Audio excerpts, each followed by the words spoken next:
नमस्कार मंडळी, मी प्रियांका आणि माझ्या यूट्यूब चॅनल तुमचं अगदी मनापासून स्वागत आहे. तर आज आपण बनवणार आहोत नाचणीचे डोसे आणि ते कसे करायचे ते पुढे प्रोसेस मी सांगितलीच आहे.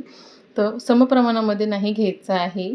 1 वाटी उडदाची डाळ आणि 2 वाटी नाचणी हे घ्यायचं आहे आणि छान 8 तास भिजल्याच्या नंतर छान बारीक करायचं. जसं आपण इडलीचं करतो नॉर्मल पीठ तांदळाची आणि उडदाची डाळ त्याच प्रकारे आहे.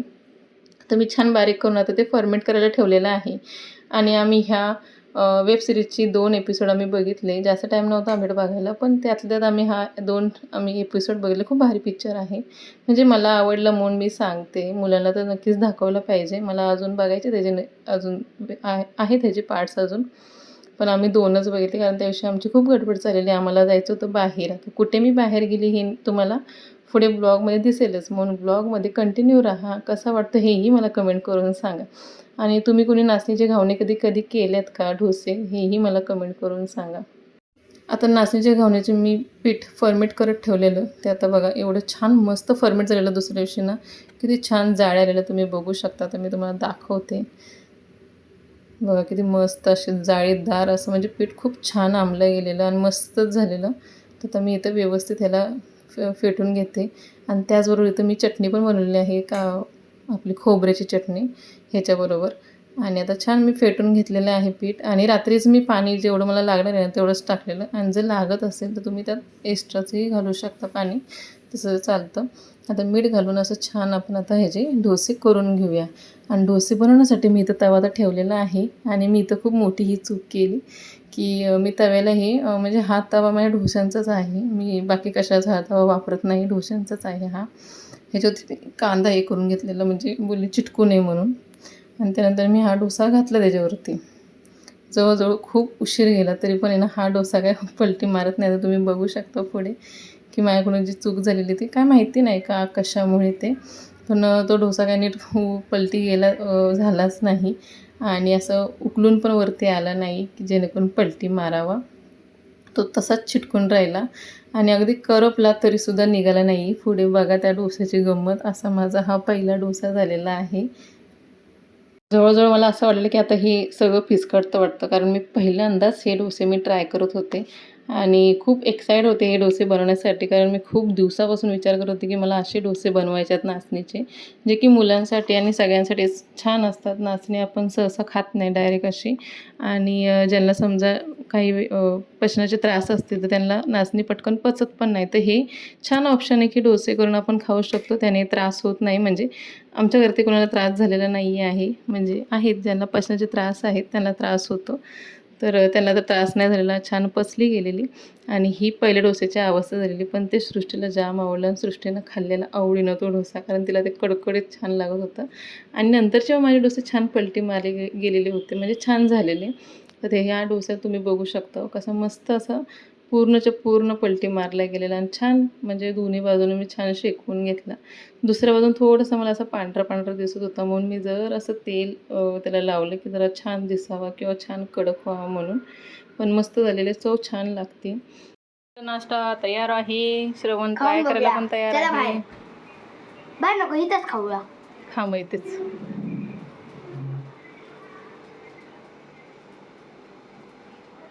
First bite. मस्त लागतं. खरंच का?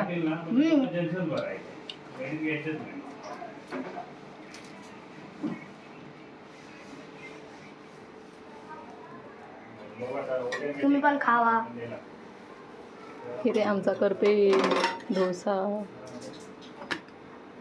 ब्राऊन डोसा आहे ना. पहिल्यांदा माझ्या नवऱ्याला आवडलं जे केले ते डोसा. नावं ठेवता खाल्लं नाही म्हणजे अजून खायचे. टेस्टिंग केली फक्त. काय पण माझ्या पप्पांना मम्मीचं सगळं आवडतं. जे पण करते किती कौतुक करतात पप्पा माझे. काय म्हण कौतुक करतात. तोंड बघ. करता की नाही पप्पा.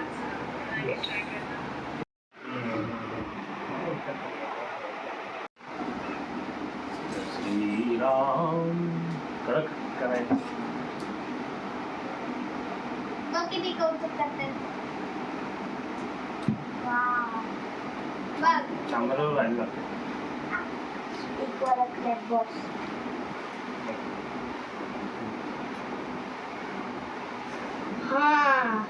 ट्रॅक्टरवर असेल इकडे येतो नको मला खा दे. घरून आल्यावर वाटतं बोलणं नाही चालायचं, तुला चालायचं.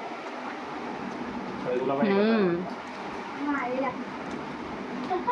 अजून मला अर्ध थांबतो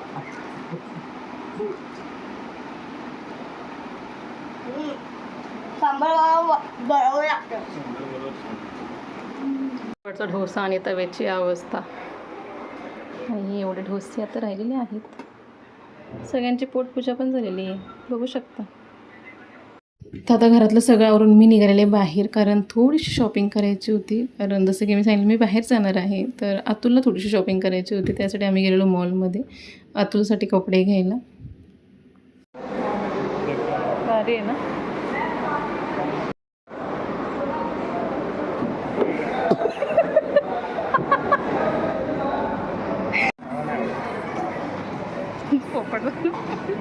अतुलच्या शॉपिंगसाठी आम्ही बाहेर पडलेलो, पण अतुलच्या मनासारखं काहीच भेटलं नाही आहे. तर मी फुलं बिलं घेतलेली आहेत. आणि इथे बघा या कुत्रोबाची किती मज्जा आहे ना, मस्त असं गार थंडीत पडले मस्तपैकी. आणि इथे थोडीफार शॉपिंग झालेली आहे महाराजांची मनासारखी. आणि इथे मी घरी आलेली आहे आणि आता खूप उशीर झाला आहे, लवकर लवकर आवरायचं आहे. फक्त गेलेलो अतुलच्या शॉपिंगसाठी आणि त्याचबरोबर आमचीही शॉपिंग झालेली आहे मस्तपैकी. माझीही झाली आणि माझ्या मुलांची पण मस्त शॉपिंग झालेली आहे. आणि आता आम्ही फायनली निघालेलो आहोत. ट्रेन पकडलेली आहे. अंधेरीला आहे ना, अंधेरी स्टॉप. आतापर्यंत 2 माणसं विचारून गेली, इथून वडाळा जाते का, इथून वडाळा जाते का. आम्ही आता नवीन बिझनेस स्टार्ट करतो. इथून वडाळ्याला ट्रेन जाते. एवढा उशीर झाला, मग एवढा उशीर काय झाला तुम्हाला यायला. तुझं नाव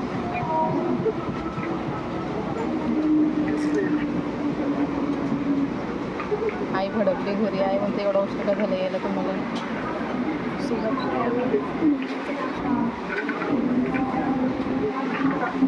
झालाय खरा उशीर कोणामुळे. हां, माझं नाव सांगणार आणि न्यू न्यू टॉप घातले ते आणायला वेळ लागला. बापरे, परत छत्री आणायला. एक नंबरचे बेकार आहे. बापरे, माझं नाव पुढे चला फायनली पोचलेलो आहोत. इझी हेअर येत आमची.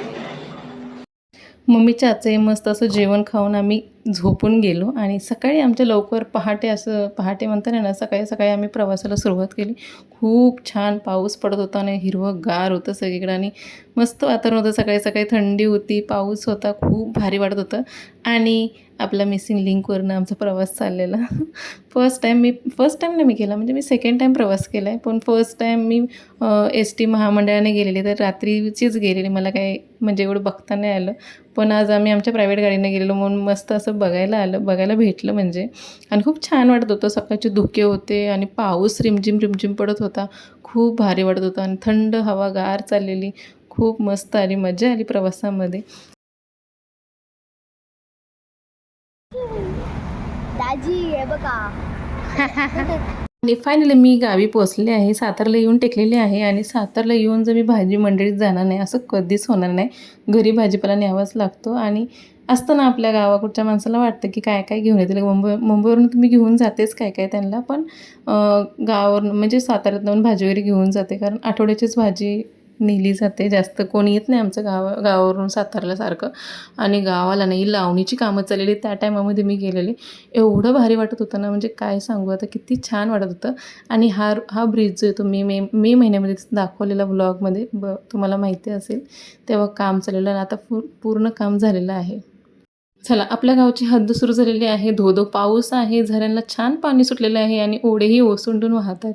आणि गावचा असा स्लिपरी रस्ता झालेला आहे. आणि मी फायनली गावी पोचलेली. जसं मी सांगितलं की लावणीची कामं सुरू होती म्हणून घरी कोणीच नव्हतं, फक्त बाबा होते. आणि बाबांनी पण पूर्ण तयारी करून ठेवलेली की बाबा आंघोळ्याला पाणी वगैरे करून ठेवलेलं. आणि आल्याबरोबर श्रवण, अतुल आणि सृष्टी सगळे गेलेले वावरामध्ये. आणि ही अशी अवस्था करून आलेली आहे. अशी अवस्था केलेली आणि ही आहे जेसू. चला तर मग आता भेटूया उद्याच्या ब्लॉगमध्ये. तोपर्यंत छान आणि मस्त राहा.